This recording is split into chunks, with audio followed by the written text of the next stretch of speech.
Hello, this video is going to introduce you to the parts of a compound light microscope. I'm first going to talk about the parts of the microscope. What we see here at the top, and this microscope is slightly different than the ones that you'll be using in the classroom because it has an additional eyepiece coming out of the top here that attaches to a camera that I'll be using to show you the view through the microscope.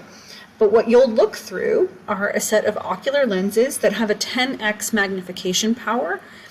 These ocular lenses are able to be moved apart to allow you to look through them with both eyes and adjust that to the distance between your own pupils.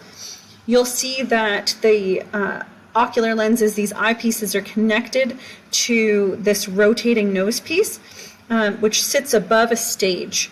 The stage, and you can't really see it right now, but it has an opening where we would place our slide, and light is coming through that opening. That light comes from the base of the microscope right here, where we have a light source that is sending a beam of light up through a condenser, which is up just underneath the stage. This condenser focuses that light source into a beam of light that comes through and will come through this condenser and come up through the slide that we will place on this stage. That light will then enter one of 4 objective lenses that are all attached to this rotating nose piece, and we can change objective lenses by rotating this nose piece here. And the 4 objective lenses, if we were to look at them, the shortest objective lens is this one that has the red band around it. That's the scanning objective lens. It has a 4x magnification power, but if we take that 4x and multiply it times the 10x of our ocular lenses, we get a total magnification of 4 times 10, which gives us a total magnification of 40. The next objective lens has the yellow band around it. It's slightly longer. This would be the low power objective lens, and it has a total magnification, and it's hard to see from where you are, but its magnification power is 10x. So if we take 10x and multiply it by 10x, we get 100 times total magnification for our low power objective. The next one and the final one that you'll be using in class is the 40x objective. You'll see that it's substantially longer. It has a blue band around the base of the objective lens. So 40x times 10 for the ocular lens gives us a total magnification power of 400 times magnification. The final objective lens, which you are never going to be using, is this longest one, which has a white or silver band around the diameter here.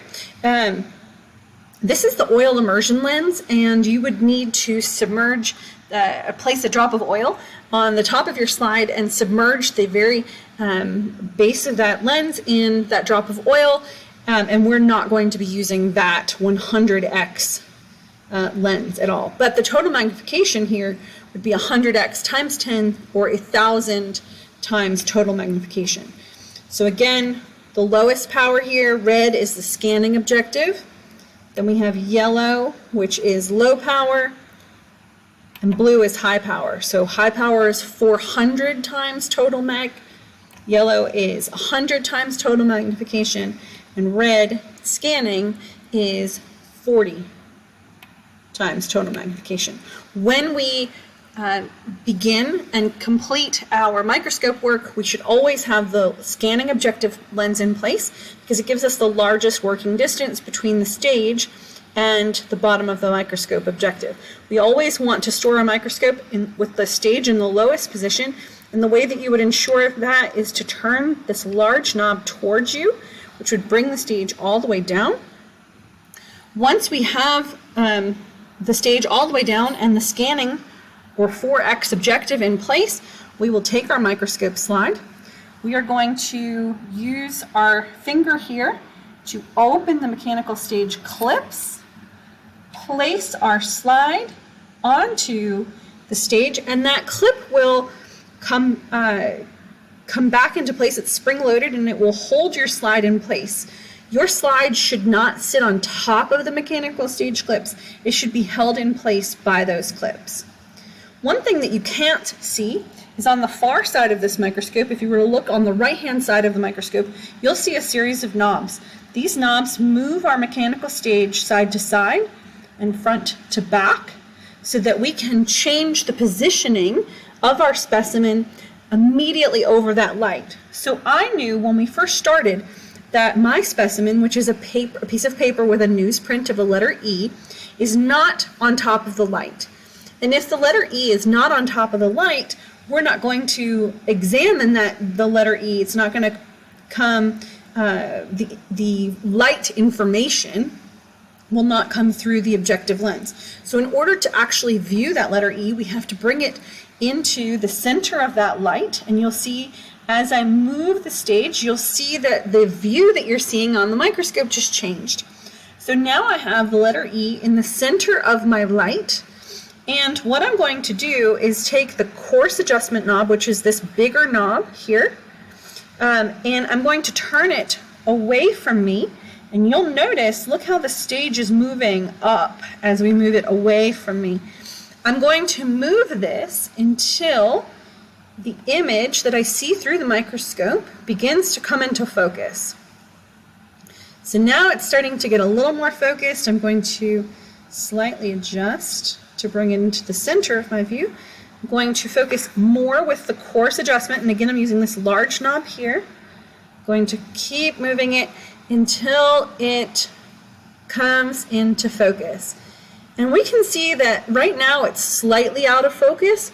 We will begin to move much more delicately and much more slowly with our fingers on the coarse adjustment knob until we get that image into as clear a focus as we can. Then you'll use the outer portion of this knob, the fine adjustment, which you can see turning right now, to slowly get this image into as crisp and clear a focus as you possibly can. Once we have the image focused so that what you're seeing through the microscope is as clear as possible, you want to center your specimen in the very center of your viewing field, and we actually want to make sure that we center the ink of our letter E in the very center of our viewing field. Because when we move from the scanning objective to the low power objective, we're going to essentially zoom in on the very, very center. So here you can see that I have in the very center of my view the ink of the side of the letter E, so that when I make sure that we're good and focused, when I move from the 4x to the 10x objective lens, I have zoomed in, I've increased the magnification and zoomed in on the ink of the letter E and not the space between the ink. We will then notice that our image is out of focus. Simply use the fine adjustment, this outer knob. Never, once we move away from the scanning power, we never use the coarse adjustment knob again. We simply use the fine adjustment until that image is as clear and focused as we can possibly make it. If we move to a higher objective lens and our image is out of focus, it will be impossible for us to focus at higher power. So now that our image is as clear as we possibly can, we can begin to see the fibers of the paper and the places in which the ink has adhered to those fibers.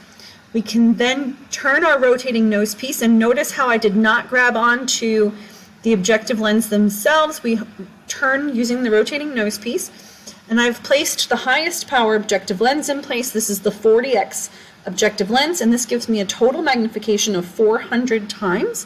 And I will use the fine adjustment knob to just ever so slightly adjust that focus until the fibers of that paper and the different blobs of ink come into crisp, clear focus. We can, at any level of magnification, move our image, move our slide around on our stage. We can move it front and back, top to bottom, and anytime that you move it, you will probably need to adjust focus ever so slightly in between. You may also move back to a lower magnification anytime that you wish, and you will again need to focus anytime that you move the stage or adjust the total magnification. So here I'm using the mechanical stage controls, which are on the right-hand side of the microscope, to control the position of my slide on top of the stage. So this is the stage. This is the mechanical stage arm. The mechanical stage controls are around the right-hand side. Coarse adjustment knob, fine adjustment knob, objective lenses, ocular lens. You will need to be able to identify all of the parts of the microscope on the lab practical, and you will need to be able to tell us the total magnification of each of the objective lenses.